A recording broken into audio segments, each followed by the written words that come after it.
So yeah, slightly more serious topic. There's no real way to segue into this other than, for those of you that know me, I'm sober. Been sober for 6 years in February, at the end of February. And it has been a great journey. I've learned a lot. I've been going to meetings, all that kind of stuff. There's other videos about that if you want to watch them. But this sort of conversation is more about family members that suffer with addiction, and my kind of sort of lessons that I've had to learn about accepting other people's addiction for what it is. And when you get sober, there's a lot of talk about seeing it as an illness and how choice is a bit of a fallacy in a lot of ways, because you can look at someone with a drinking problem and go, you got a problem, mate. Stop drinking. Just stop it. This thing that you're doing, the thing that you're putting into your body, it's not good for you specifically. And other people around you are having a great time, but it's affecting you a bit differently to everybody else. You don't know when to stop. You keep going, and then you bloody well hurt yourself, and then you're hurting other people around you. But the thing with alcoholism is, it's the only disease that tells you that you don't have it. With any other disease, you got a broken leg. The person with the broken leg goes, fuck, my leg is broke. That is broken to fuck. What are we going to do about this, doc? Wrap a bandage around it. I'll put my feet up. I'll put my one good foot up on a chair and rest it and let it heal. And then I probably won't go jumping off a tree like that again. But the recovery process is very simple. I have this problem, fix it for me, thank you, and then I'll be on my way. With addiction, the waters are very murky. As I say, it tells you that you're okay, or that next time it'll be different. Whereas the people around you know that this pattern keeps repeating itself again and again and again, and it can get harder to watch this person who you love and is in a lot of ways is responsible for you. That shift between parent and child, when does that it's a hard day, that, isn't it, when you realize that, they're not really looking out for me as I'd like. That's a hard realization to come to. And then when the roles start getting reversed, you go, oh, wait, I'm not the parent. I'm not. Why? How did this happen? How are you in that position and I'm now here? And that can lead to a lot of resentment. It can lead to a lot of bitterness and anger. And it's something that I'm experiencing recently, very recently, actually. So I don't want to get bogged down with the details, because I don't think it's appropriate. So the resentment builds up, and I'm now just having to find a way of showing up, protecting my boundaries, showing up for the other people around this family member, and kind of be part of this support network, whilst also acknowledging that there is a lot of frustration there. There's kind of a sort of blasé attitude about it, even though it's quite serious. There's that part of me which is like, well, if it all works out, probably going to happen again, probably be worse. So let's just be prepared for that. It's it feels almost sociopathic. That's partly how I feel at the moment.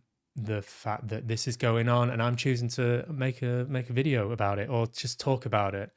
There's a part of me that thinks hopefully this will resonate with some people.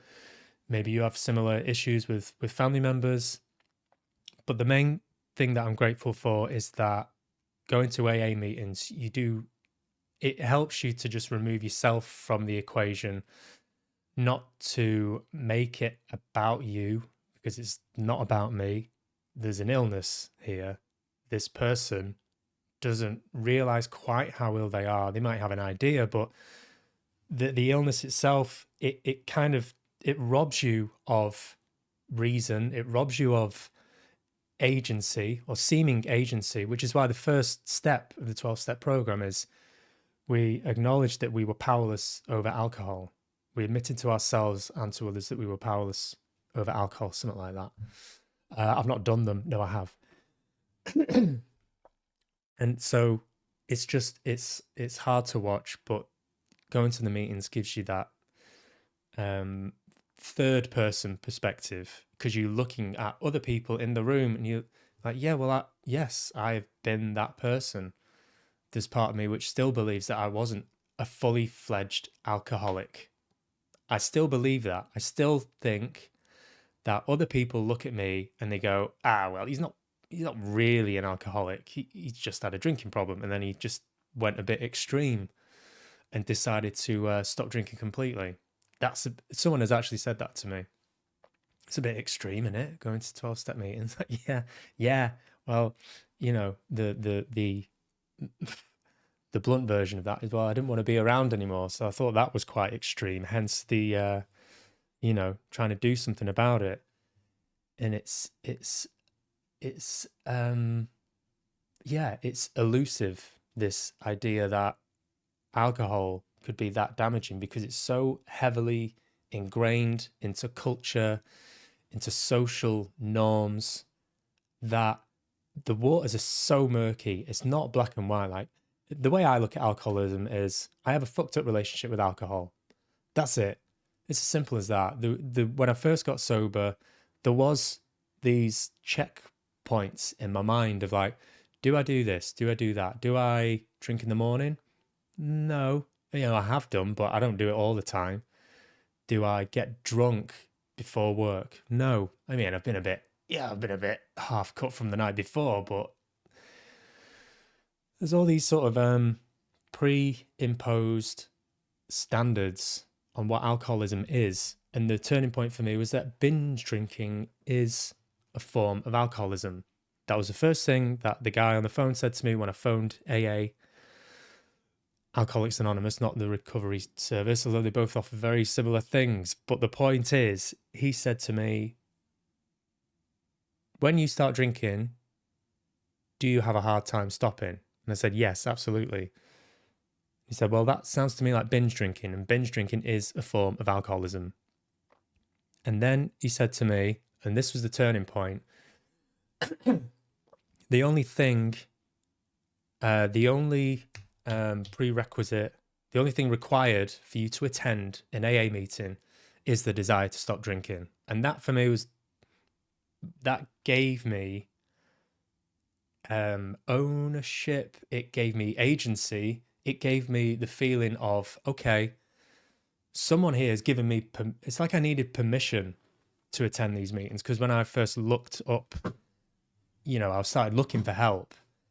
The first thing I Googled was binge drinking support groups, because I'm not an alcoholic. I'm a binge drinker. There's a big difference for me, but the difference is it's academic, really, what that difference is for that person. Like, the bottom line is, do you want to stop drinking? Is it affecting your health? Is it having a damaging effect on your self-esteem, on your confidence, on your well-being, on the way you perceive yourself, on the way you just navigate life? Are you dependent on it? That's the criteria, is that really, not have you crashed the car, have you done something horrific, which I think is what a lot of people are waiting around for, sadly. And if those incidents, the thing with alcoholism is, those incidents, they just get worse. They get worse and worse and worse until you hit rock bottom. And then maybe that rock bottom isn't as bottom as you think it could be. Maybe next time there's a new low. So that was another thing that that was the chair, I didn't fart. I'd own it if I farted, don't worry. And I wouldn't edit it out. I would never edit out a fart. Excuse me. Yeah, there's always a new rock bottom. There's always going to be a new rock bottom until death. You just keep digging. There's so many more rock bottoms, I'm sure, because I've seen them, and it's a progressive illness. It only gets worse, and with me, it was only getting worse. And there's a point where you have to put the shovel down, as someone said to me. But you choose when you put the shovel down. It's not a competition. You're not in competition with anyone else in the meetings. There's no comparison. You only identify with what other people are saying. There's a collective non-judgment, and everyone has a right to be there if they want to stop drinking. That's all you need. And so it's a tricky balance for me, because a lot of the AA prayer is, grant me the serenity to accept the things I cannot change, the courage to change the things I can, and the wisdom to know the difference. So the question is, can I change this person I love, this person who, raised me? Can I change this person? How many more times am I going to try and change them? And how many more times am I going to try and make peace with what is happening? And that is the uncomfortable, like my legs are straddling both of them to the point where my testicles are almost in half. It's not comfortable. It's not simple. But what does make it more simple is just coming back to that place of compassion and patience.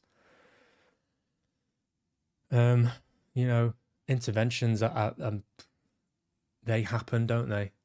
People do respond to interventions, often with a lot of resistance, which is why interventions are so focused. It's like a fucking attack, because the person in question is so away with the fairies or deluded or convinced that they don't have a problem, that you need that.